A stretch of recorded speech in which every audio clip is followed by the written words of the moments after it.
Alleged sexual assault is at the heart of a new lawsuit against the University of Cincinnati. A football player was never charged criminally, but he's still suspended from school and the football team. That, he says, is unfair and unconstitutional. Local 12's Brad Underwood has the story. According to the lawsuit, in February of 2015, there was sexual activity between the two students.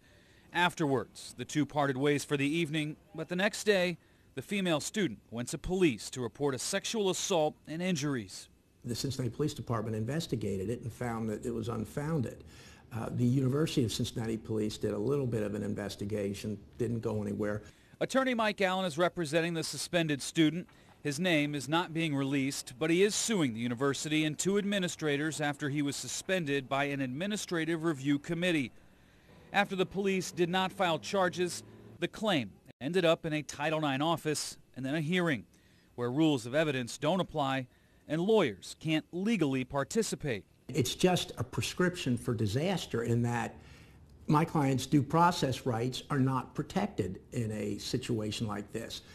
They're more concerned, I believe, at the University of Cincinnati with appeasing the Title IX gods and the Federal Department of Education, the Civil Rights Division, so they can get their federal money than they are ensuring the rights of young men accused of these offenses.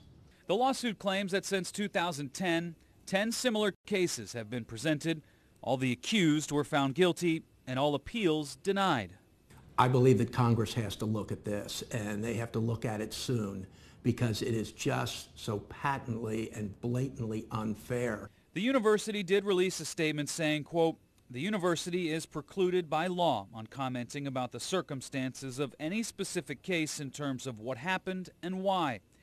Due process is an important part of our process, which is mandated by federal law and guidelines. Our goal is to handle cases in a fair and sensitive manner, providing both support and due process while also protecting the campus community," unquote. But Allen says that didn't happen. His appeal was not heard yet.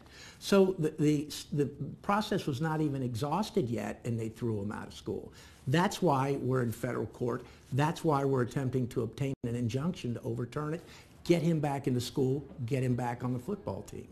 The suspension is for 1 year. At UC, Brad Underwood, Local 12 News. There is a second conference call on this case tomorrow with Judge Timothy Black. The suspended player is a senior and was on track to graduate in December.